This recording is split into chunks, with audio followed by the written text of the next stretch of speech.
Au nom du Père et du Fils et du Saint-Esprit, ainsi soit-il. Notre Père qui êtes aux cieux, que votre nom soit sanctifié, que votre règne arrive, que votre volonté soit faite sur la terre comme au ciel. Donnez-nous aujourd'hui notre pain de chaque jour. Pardonnez-nous nos offenses, comme nous pardonnons aussi aux offensés. Et ne nous laissez pas succomber à la tentation, mais délivre-nous de la tentation. Saint Pie X, au nom du Père et du Fils et du Saint-Esprit, ainsi soit-il. Suivons et nous terminons aujourd'hui la lettre encyclique de Saint Pie X aux archevêques et évêques français sur le sillon, donc du 25 août 1910. Donc je continue la troisième partie, l'esprit et les méthodes du sillon. Nous n'avions pas entièrement terminé. Alors l'esprit et les méthodes du sillon, c'est d'abord la suppression de toute hiérarchie. Ensuite, la défiance envers l'autorité de l'Église. Troisième point, Église inféodée à un parti politique. Quatrième point, une Église sans défense sur le terrain politique. L'action sioniste et l'action catholique. Et nous en étions là, nous n'avions pas terminé. Donc, le désir d'un succès humain avec mouvement de masse aura finalement perdu Marc Sangnier, sous couvert de générosité, pour construire un monde meilleur et de soulagement des pauvres. Donc ce sont là des tentations sous apparence de bien. Récemment, dit Saint Pie X, le nom du plus grand sillon a disparu et une nouvelle organisation est intervenue sans rien modifier de l'esprit et du fond des choses, pour mettre de l'ordre dans le travail et organiser les diverses formes d'activité. Le sillon reste toujours une âme, un esprit qui se mêlera au groupe et inspirera leur activité. Voilà comment Marc Sangnier présente ce changement de nom. Ce mouvement, donc, change de nom. Ça arrive de temps en temps dans l'histoire, et même récente. Et tous les groupements nouveaux, devenus en apparence autonomes, catholiques, protestants, libres penseurs, sont priés de se mettre à l'œuvre. Voilà ce que dit Marc Sangnier à Paris en mai 1910. Les camarades catholiques travailleront entre eux dans une organisation spéciale à s'instruire et à s'éduquer.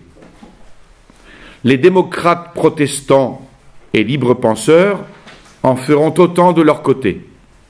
Tous, catholiques, protestants et libres penseurs, auront à cœur d'armer la jeunesse, non pas pour une lutte fratricide, mais pour une généreuse émulation sur le terrain des vertus sociales et civiques.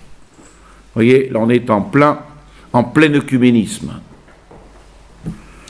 On est loin du premier Marc Sangnier, mais c'est logique qu'il en arrive là. Donc ces déclarations et cette nouvelle organisation de l'action sioniste appellent évidemment de graves réflexions de la part de Saint Pie X. Voici fondée par des catholiques une association interconfessionnelle. Pourquoi faire ? Pour travailler à la réforme de la civilisation, qui est une œuvre religieuse au premier chef, puisque, comme dit Saint Pie X, il n'y a pas de vraie civilisation sans civilisation morale. Et il n'y a pas de civilisation morale sans la vraie religion. Et ça, c'est une vérité démontrée, c'est un fait d'histoire. Alors comment les sionistes peuvent-ils, avec cet amalgame de religion, travailler à la civilisation? Les nouveaux sionistes ne pourront pas prétexter qu'ils ne travailleront que sur le terrain des réalités pratiques, où la diversité des croyances n'importe pas. Non, on n'est pas sur un terrain pratique ici. Leur chef sent si bien cette influence des convictions de l'esprit sur le résultat de l'action qu'il les invite, à quelque religion qu'ils appartiennent, à faire sur le terrain des réalités pratiques la preuve de l'excellence de leurs convictions personnelles. Et avec raison, car les réalisations pratiques revêtent le caractère des convictions religieuses. D'ailleurs, comme les membres d'un corps, jusqu'à leurs dernières extrémités, reçoivent leur forme du principe vital qui l'anime. Et saint Pédis ajoute que la promiscuité où se trouveront engagés les jeunes catholiques avec des hétérodoxes et des incroyants de toutes sortes dans une œuvre de cette nature est 1000 fois plus dangereuse pour eux qu'une association neutre. Mieux vaut une association neutre.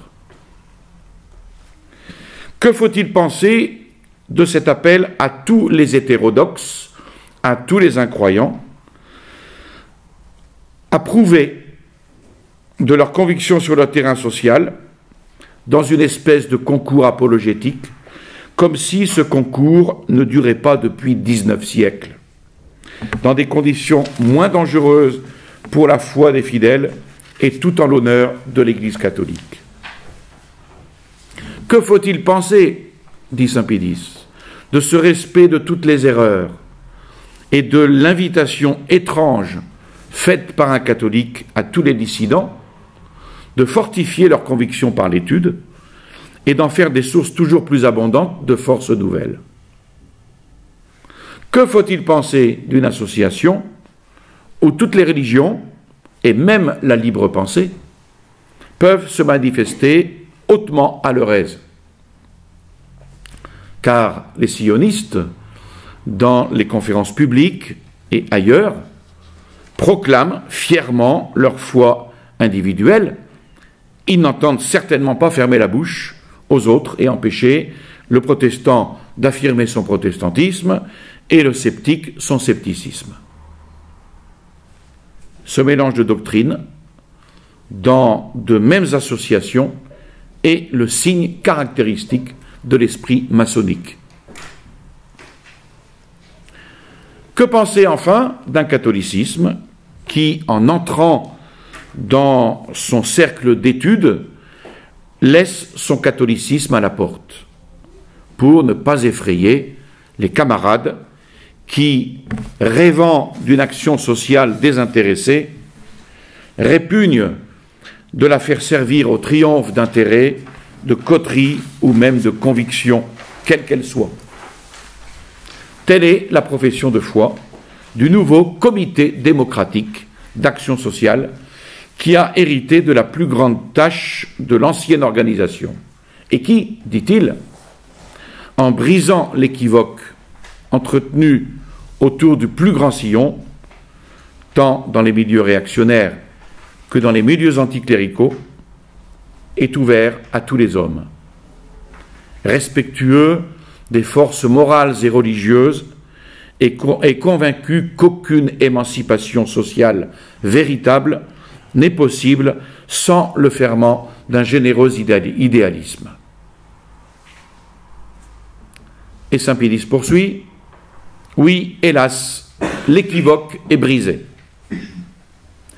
L'action sociale du sillon n'est plus catholique. Le sioniste comme tel ne travaille pas pour une coterie et, dit Sangnier, l'Église ne saurait à aucun titre être bénéficiaire des sympathies que son action pourra susciter. C'est quand même fort. L'Église ne saurait à aucun titre être bénéficiaire des sympathies que son action pourra susciter. Donc tout cela n'est plus catholique. Alors si vous l'appliquez à aujourd'hui, vous arrivez à la même conclusion, tout cela n'est plus catholique. Et saint Pédis commente, étrange insinuation. On craint que l'Église ne profite de l'action sociale du sillon dans un but égoïste et intéressé, comme si tout ce qui profite à l'Église ne profitait pas à l'humanité. Étrange renversement des idées. C'est l'Église qui serait le bénéficiaire de l'action sociale, comme si les plus grands économistes n'avaient pas reconnu et démontré que c'est l'action sociale qui, pour être sérieuse et féconde, doit bénéficier de l'Église. Alors, saint Pie considère comme plus étrange, plus effrayante et plus attristante à la fois l'audace et la légèreté d'esprit d'hommes qui se disent catholiques, qui rêvent de refondre la société dans de pareilles conditions et d'établir sur terre, par-dessus l'Église catholique, le règne de la justice et de l'amour. Des grands mots qui ne veulent rien dire, ou tout au moins qui représentent un programme qui n'est plus catholique et qui ne produira plus jamais la justice et l'amour.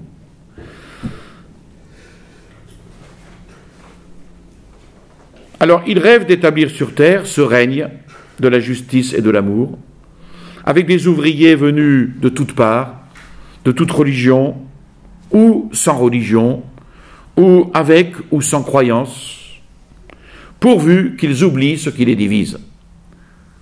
Ça, c'est un leitmotiv. Écartons tout ce qui nous divise. Pourvu qu'ils oublient ce qui les divise, c'est-à-dire leurs convictions religieuses et philosophiques. Et pourvu qu'ils mettent en commun ce qui les unit, comme c'est beau. Un généreux idéalisme et des forces morales prises où ils peuvent.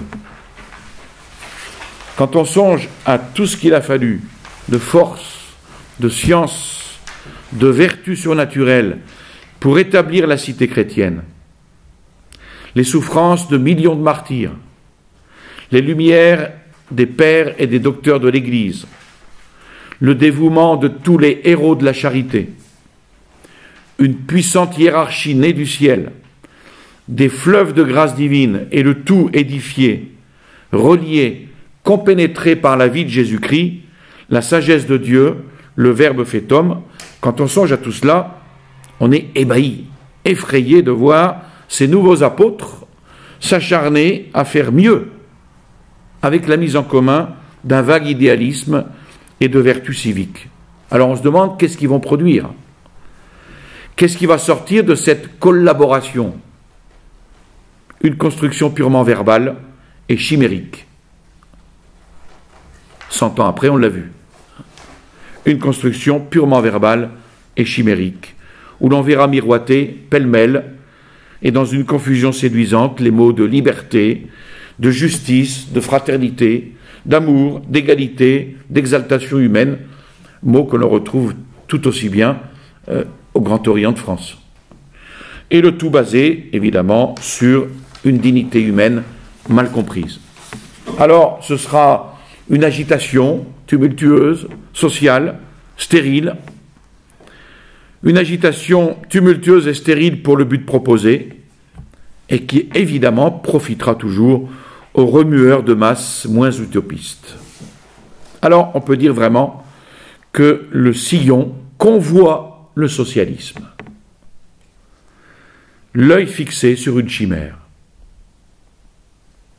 Et comme l'écrivait Charles Maignan, saint Pie expose le principe à suivre en matière de relèvement politique, social, économique. L'Église catholique, la philosophie catholique, l'histoire révèlent comment Dieu veut fonder et développer la société humaine. En dehors de l'Église, en dehors de cette philosophie catholique, en dehors de l'histoire, les plans de réforme ne sont qu'utopies malsaines de la révolte et de l'impiété. Enfin, préparation d'une cité future, d'une Église sans dogme ni hiérarchie. Dernier point, l'avant-dernier point, de ces méthodes du sillon. La préparation d'une cité future, d'une église sans dogme ni hiérarchie. Saint Pédis craint qu'il y ait pire encore.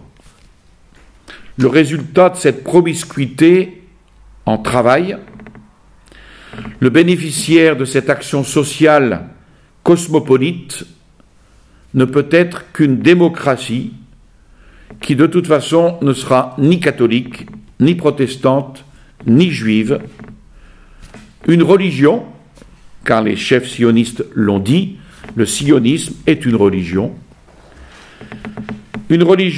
plus universelle que l'Église catholique, réunissant tous les hommes devenus enfin frères et camarades dans le règne de Dieu. On ne travaille pas pour l'Église, disait-il, on travaille pour l'humanité. Ah, voilà.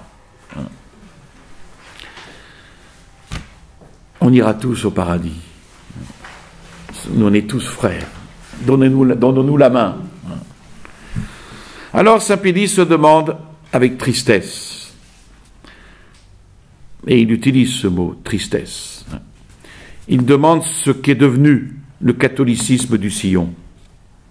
Hélas, lui qui donnait autrefois de si belles espérances, ce fleuve limpide et impétueux a été capté dans sa marche par les ennemis modernes de l'Église et ne forme plus dorénavant qu'un misérable affluent du grand mouvement d'apostasie organisé dans tous les pays pour l'établissement d'une Église universelle qui n'aura ni dogme, ni monarchie, ni règle pour l'esprit, ni frein pour les passions, et qui, sous prétexte de liberté et de dignité humaine, ramènerait dans le monde, si elle pouvait triompher, le règne légal de la ruse, de la force et l'oppression des faibles, de ceux qui souffrent et qui travaillent.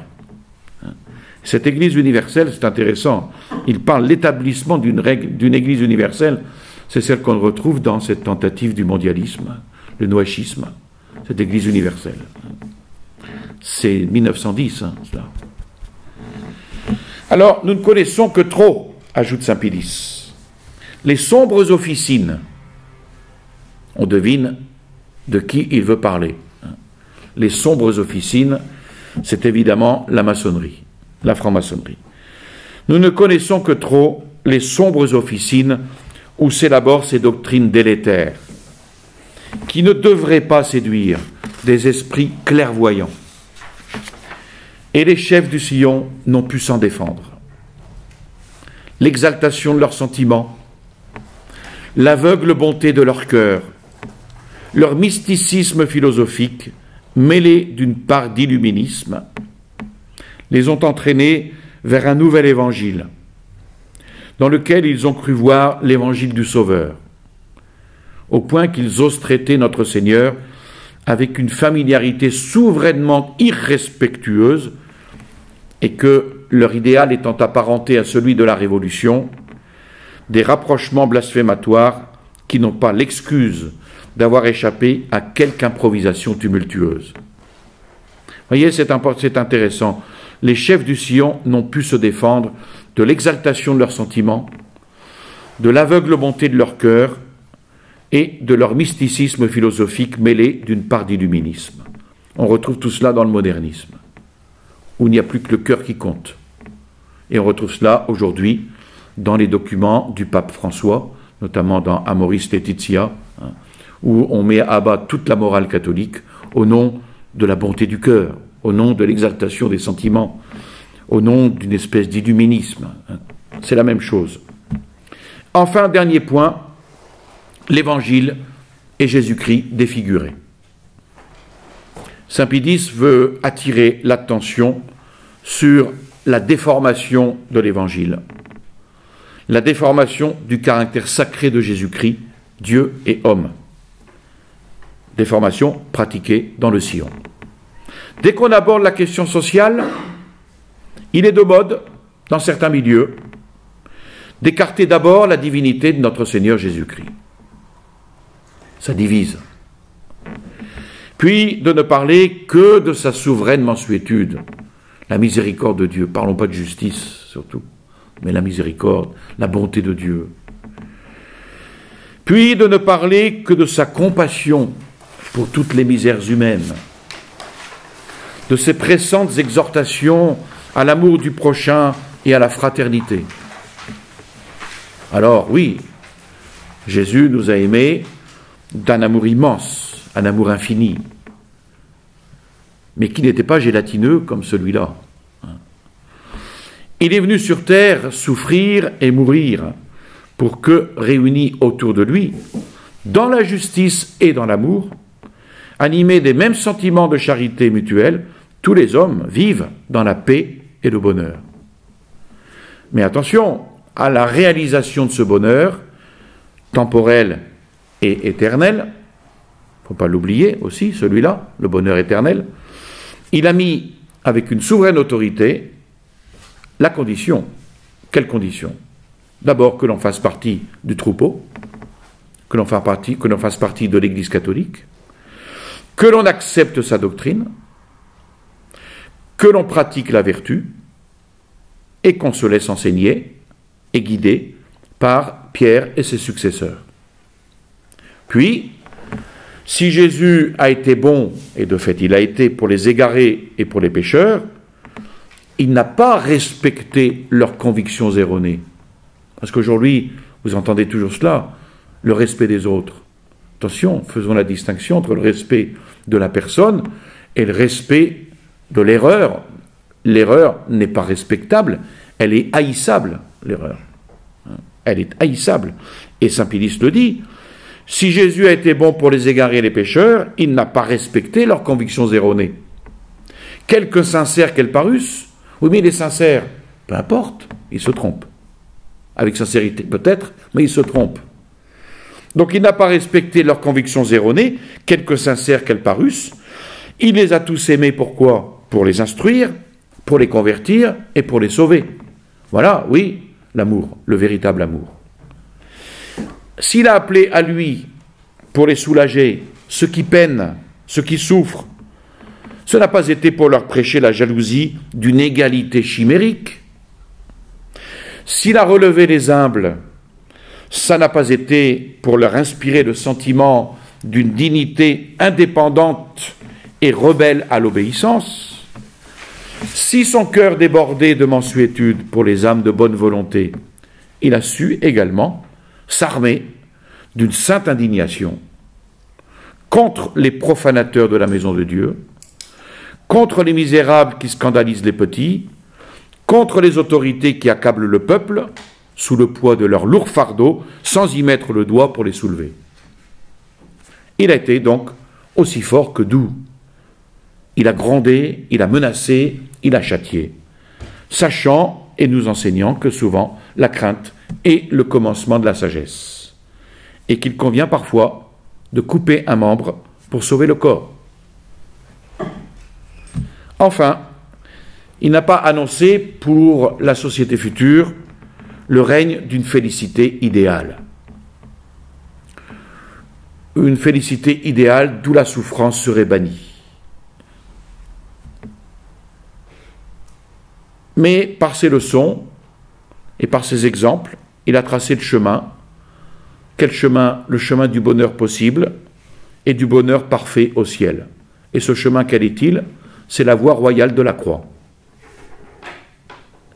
Alors, ce sont là des enseignements qu'on aurait tort d'appliquer, évidemment, uniquement à la vie individuelle, en vue du salut éternel.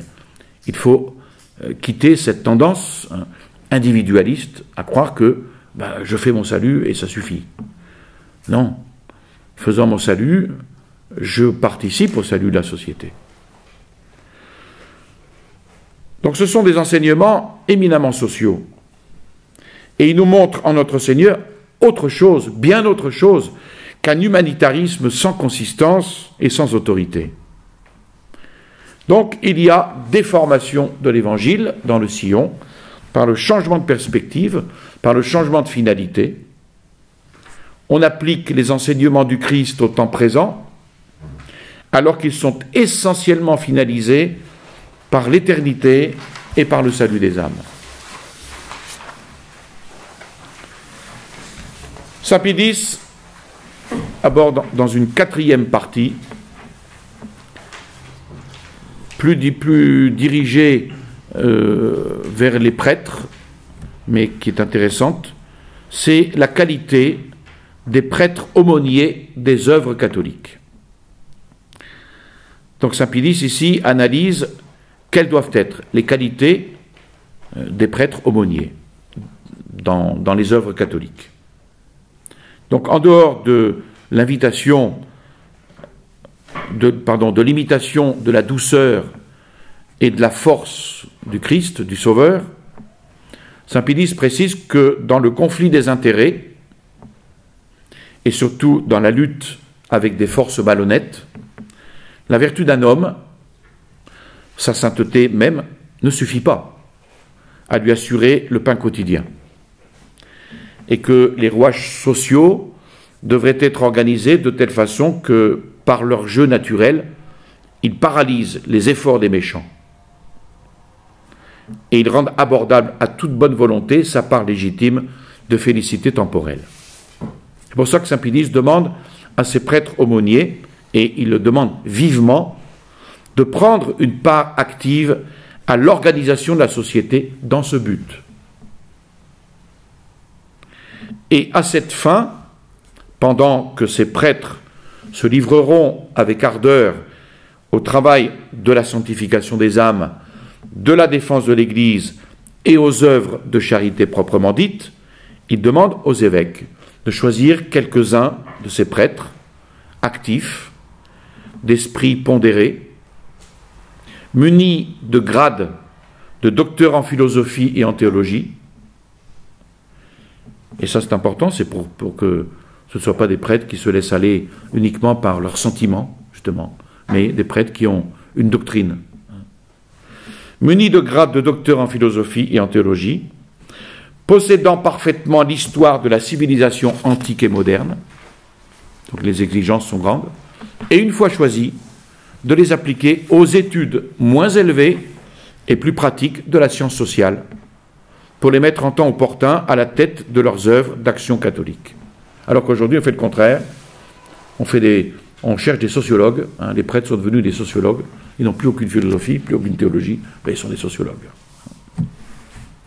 J'avais en Colombie, on avait un prêtre qui avait fait 3 ans d'études, avant d'être prêtre, 3 ans, une année de sociologie et 2 années parmi les Indiens, pour mettre en pratique ce qu'il avait appris en sociologie.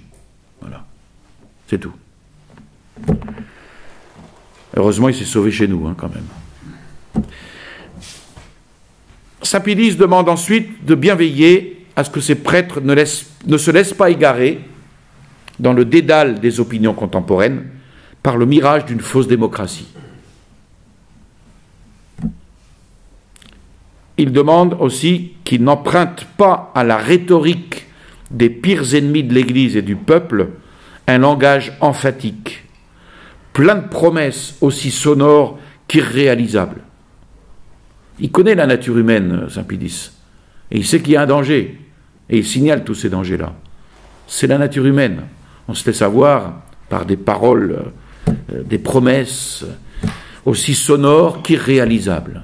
C'est bien vu. Qu'il soit persuadé que la question sociale et la science sociale ne sont pas nées d'hier. Que de tout temps, l'Église et l'État, heureusement concertés, ont suscité dans ce but des organisations fécondes. Il n'a pas fallu attendre le sillon. Que l'Église, qui n'a jamais trahi le bonheur du peuple par des alliances compromettantes, n'a pas à se dégager du passé, et qu'il lui suffit de reprendre, avec le concours des vrais ouvriers de la restauration sociale, les organismes qui ont été brisés par la Révolution, et de les adapter, dans le même esprit chrétien qui les a inspirés, au nouveau milieu créé par l'évolution matérielle de la société contemporaine. Et ici, c'est très profond, vous voyez. Il ne s'agit pas de revenir dans le passé et d'appliquer toujours ce qui se faisait dans le passé. Il admet une certaine adaptation, mais adaptation dans le même esprit chrétien qui les a inspirés. Et puis, c'est le mot célèbre de la fin. Les vrais amis du peuple ne sont ni révolutionnaires, ni novateurs, mais traditionnalistes. Voilà, ça c'est la fin de l'encyclique. Retenez-les par cœur. Les vrais amis du peuple ne sont ni révolutionnaires, ni novateurs, mais traditionnalistes. Et Charles Maignan, dans son livre Doctrine, écrit ceci: cette conclusion est le résumé et l'éclairage fondamental de tout l'enseignement du Saint-Siège en ces matières. Enfin, une cinquième partie, mais qui ne demande pas d'explications, de plus amples explications, parce que nous avons bien d'autres encycliques à voir. Le sillon est placé sous la dépendance des évêques. Saint Pie X attend donc des chefs du sillon leur soumission pour le renouveau de l'Église. Et c'est dans cet espoir et pour obtenir ces résultats qu'il accorde au clergé et au peuple sa bénédiction apostolique. Voilà. La prochaine fois, nous aborderons l'encyclique du pape Pie XI qui s'intitule Quas Primas sur le Christ roi. Encyclique qui est dans la suite de la grande guerre de 14-18, la boucherie de 14-18. Si on veut éviter une nouvelle guerre, il faut mettre le Christ roi à la première place. Il faut recouronner le Christ. C'est un petit peu le sens de cette encyclique. Voilà.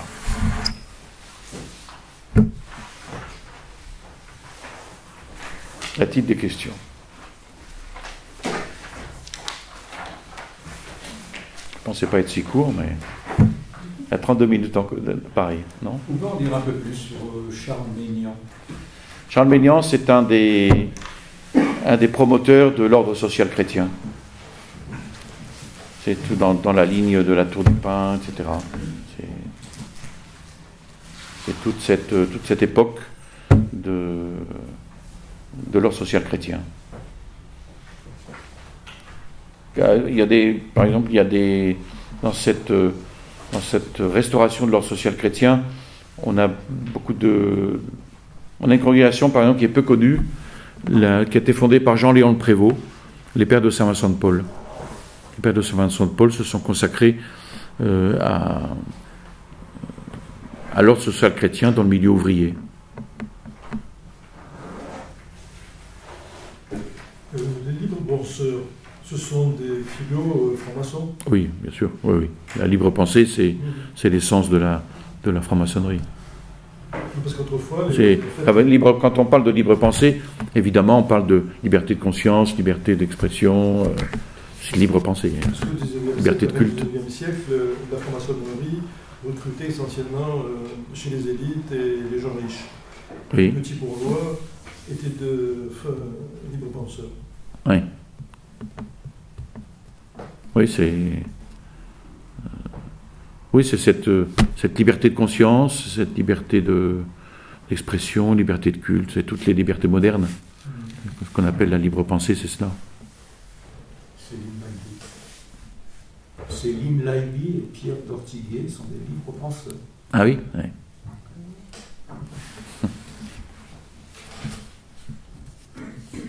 Bon.